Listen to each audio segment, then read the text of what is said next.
So, what could be better than counting operations? Well, what were the problems with counting operations?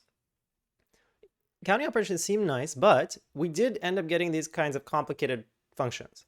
None of the examples we looked at were this bad, like 300x squared, but you can imagine if I wrote out some more complicated function for you that was like something like this. Some mystery function takes n. If I did for num in range and I'm going to do a whole bunch of work here. I'm going to print num. I'm going to do temp one, maybe a equals num plus 5, b equals a times a plus num, print a, print b, print num, stir num plus stir a plus stir b. This gets kind of complicated. And if we look at this example, we have a loop, right? So this means that n times we're going to do the work inside of here.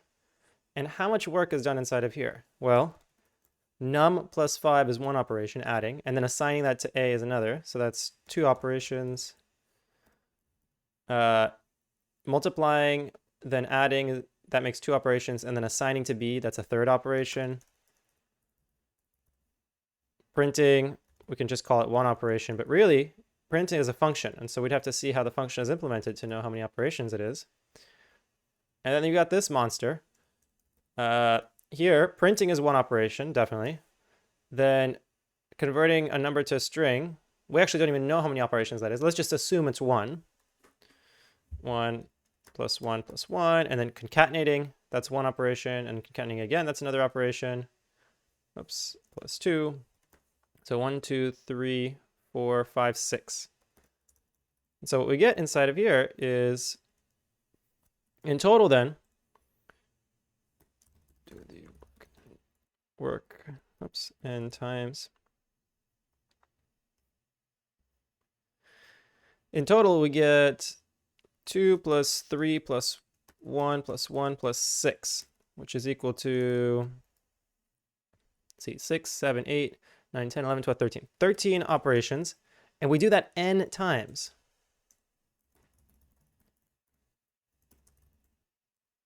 So total number of operations is 13n. And so you can imagine the more complicated kind of stuff you have inside of your for loop, the uglier operation count that you get. And what's interesting to point out is we only really care about what happens as the input gets large, right? Because if we're not doing many operations, what's the difference between 3 or 4 operations? What's the difference? Very little. It's super fast. And so when inputs are small, it doesn't matter.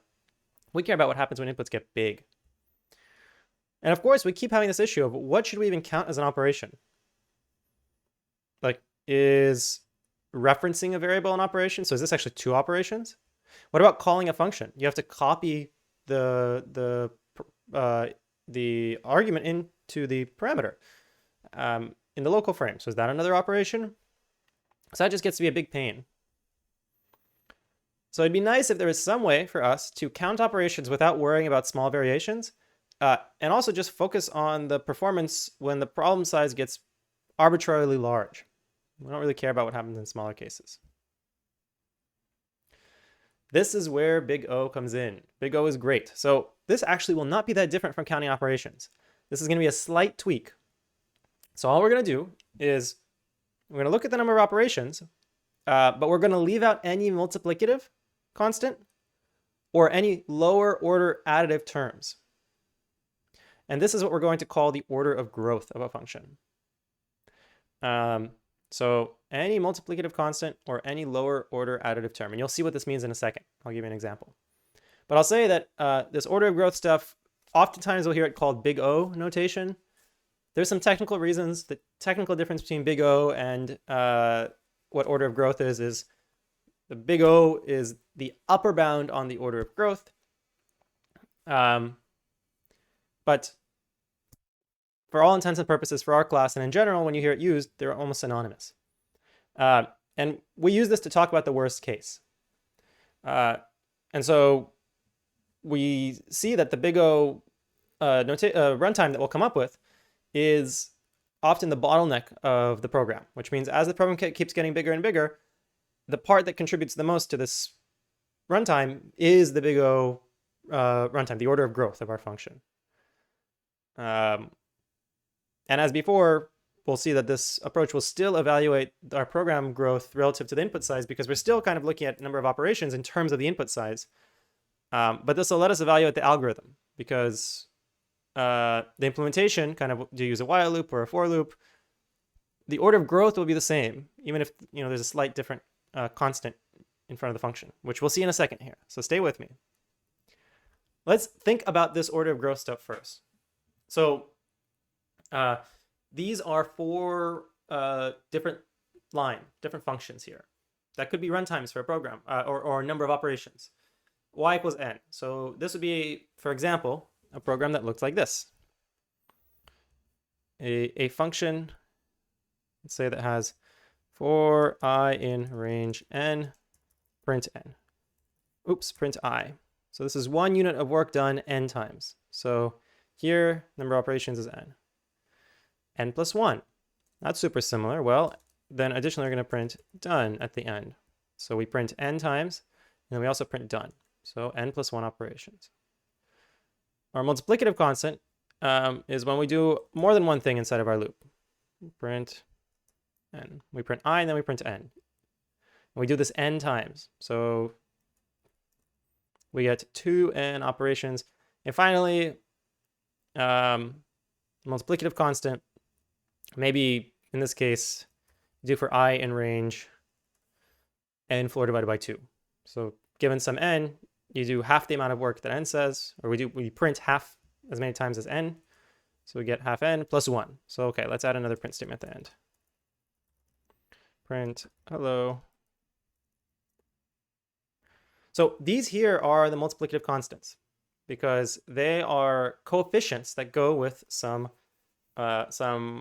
particular term here, particularly this n term. So here our multiplicative constant is 1. We don't even write it. Over here, same thing is 1 for n, and also is 1 for 1, right? So this 1 is just itself.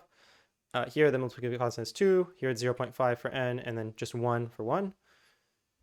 And these plus 1s, or they could be plus 2s or plus 5s, depending on how much extra work we do out here.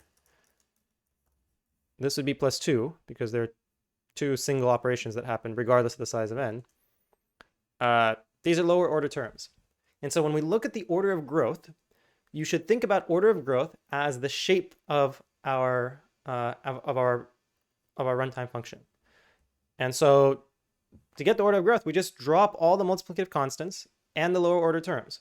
So all of these are all lines. So they are all big O of n, meaning they are linear.